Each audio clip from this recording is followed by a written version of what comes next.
اب بیان کرتے ہیں ان چیزوں کا جن کی وجہ سے روزہ برقرار رہتا ہے، روزہ نہیں ٹوٹتا۔ بالغ مرد یعنی بالغ لڑکا، چاہے وہ شادی شدہ ہو یا غیر شادی شدہ ہو، وہ روزے کی حالت میں سویا ہوا ہے، روزے کی حالت میں اسے احتلام ہو گیا۔ اکثر طور پر یہ بندے پریشان ہو جاتے ہیں کہ یار پتہ نہیں روزہ تو نہیں ٹوٹ گیا۔ تو پیارے بھائی، احتلام جو ہے اس کی وجہ سے آپ کا روزہ برقرار ہے۔ اور اسی طرح آپ کھیت کا کام یعنی فصل کاٹ رہے ہیں اور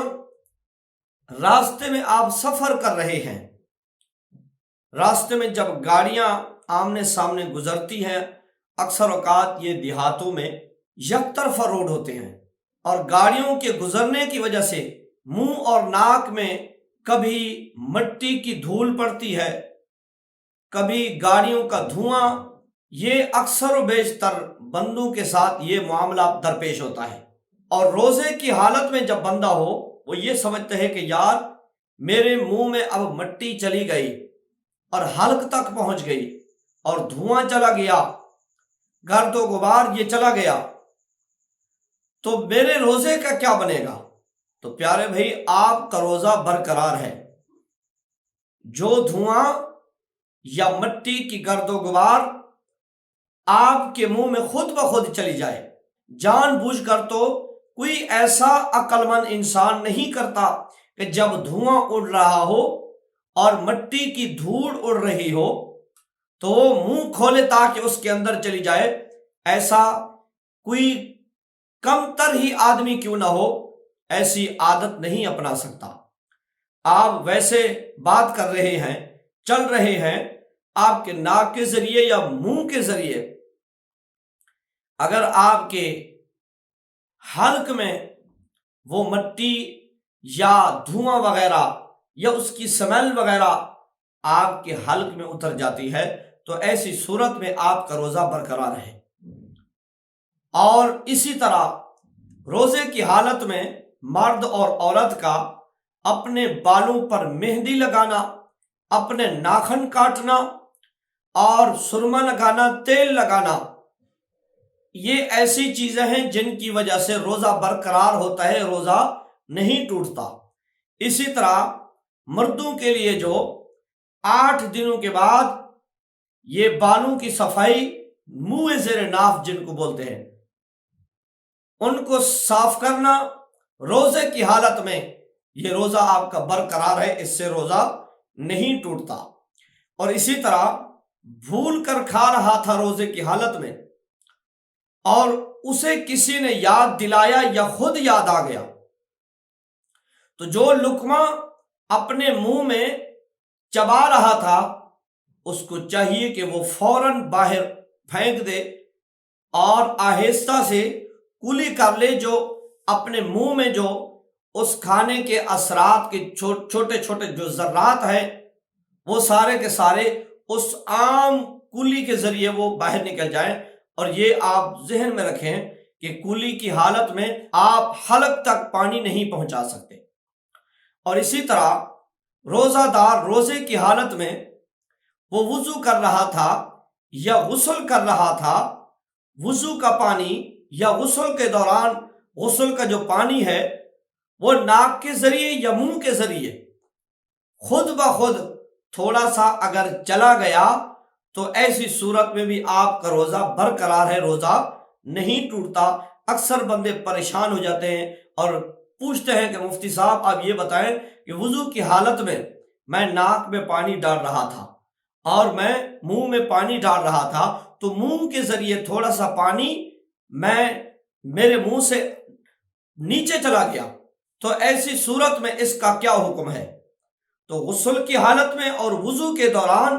اگر خود بخود جان بوجھ کر تو کوئی کرے گا تو وہ روزہ فوراً ہی ٹوٹ جائے گا۔ اور جب آپ بلا ساختہ آپ ویسے وضو کر رہے ہیں بغیر کسی ارادے کے، اگر آپ کے حلق سے نیچے پانی کے کچھ قطرات اگر چلے گئے تو ایسی صورت میں بھی آپ کا روزہ برقرار ہے، روزہ نہیں ٹوٹا۔ تو معزز خواتین و حضرات، یہ چند چیزیں ہیں میں نے آپ کے گوش گزار کر دی جن کی وجہ سے روزہ برقرار رہتا ہے بلکہ نہیں ٹوٹتا۔ اور آخر میں ایک مکمل حکم کی وضاحت کرنا لازمی سمجھتا ہوں جو کہ اکثر و بیشتر علماء کرام بیان نہیں کرتے۔ وہ یہ ہے کہ جب بوڑھا آدمی بھول کر روزے کی حالت میں کھا پی رہا ہو تو اس کے لیے حکم یہ ہے کہ اس کو یاد نہ دلایا جائے، کمزوری کی وجہ سے جب وہ بھول کر کھا رہا ہو، اس کا کھانا اور پینا جب پیٹ میں جائے گا تو اس کی قوت تھوڑی سی بحال ہو جائے گی اور آسانی کے ساتھ وہ غروب آفتاب تک اپنا روزہ مکمل کر لے گا۔ یہاں تک علماء صرف بیان کرتے ہیں، اور مکمل حدیث پاک اور فقہائے کرام کا جو قول ہے وہ یہ ہے کہ اگر یہ بات ہے تو اس بات کا تعلق، اس حکم کا تعلق جو ہے وہ بڑھاپے اور جوانی کے ساتھ نہیں ہے بلکہ طاقت اور کمزوری کے ساتھ ہے۔ اگر نوجوان آدمی کمزور ہو اور وہ بھول کر کھا رہا ہو اور یہ یقین ہو کہ یار یہ بیچارہ کمزور ہے تو یہ بھول کر کھا رہا ہے، اور اس کو یاد نہ دلانا بہتر ہے کہ وہ بھول کر جو کھا رہا ہے اور پی رہا ہے، اس کا کھانا اور پینا وہ اس کی قوت بنے گا اور غروب آفتاب تک یعنی افطاری کے وقت تک وہ آسانی کے ساتھ روزے کو مکمل کر لے گا۔ یہ اکثر حکم ہے، یعنی یہ عام حکم ہے۔ بوڑھا آدمی ہو لیکن طاقتور ہو، اس کو یاد دلانا بہتر ہے کہ بابا جی آپ کا روزہ ہے، تاکہ اس کو فوراً یاد آ جائے۔ اور اسی طرح اگر نوجوان آدمی ہو لیکن وہ کمزور ہو تو اس کو یاد نہ دلانا بہتر ہے۔ بوڑھے کو آپ اس وقت یاد نہیں دلا سکتے جب وہ طاقتور نہ ہو، کمزور ہو۔ اب ہر بوڑھا کمزور بھی نہیں ہوتا اور طاقتور بھی نہیں ہوتا، بسا اوقات اس کے جوڑ کانپ رہے ہوتے ہیں، آہستہ آہستہ چل رہا ہوتا ہے، کمر کا جھکاؤ بھی ساتھ ہوتا ہے، گردن کا جھکاؤ بھی ساتھ ہوتا ہے، اور چہرے پر مرجھائیاں پڑی ہوئی ہوتی ہیں، لیکن وہ اندر کا اتنا مضبوط ہوتا ہے کہ وہ روزے کو اس قدر باخوشی شام کو پایا تکمیل تک کرتا ہے جتنا نوجوان بھی نہیں کر سکتا۔ اور اسی طرح نوجوان ہو لیکن اس میں اکثر دوستوں کو دیکھا ہے کہ وہ بھوک کے اور پیاس کے اتنے نرم ہوتے ہیں کہ وہ بھوک اور پیاس کو زیادہ برداشت نہیں کر سکتے۔ تو یہ حکم اکثر ہے، یہ عام ہے کہ اگر طاقتور بوڑھا ہو یا نوجوان ہو، اس کو فوراً یاد دلانا بہتر ہے کہ بابا جی آپ کا روزہ ہے، آپ بھول کر کھا رہے ہیں اور پی رہے ہیں۔ اور اگر بوڑھا اور نوجوان طاقتور نہ ہو بلکہ کمزور ہوں تو ان کو یاد نہ دلانا بہتر ہے، وہ خود بخود ان کو یاد آ جائے گا۔ اور پیارے آقا علیہ الصلوۃ والسلام نے فرمایا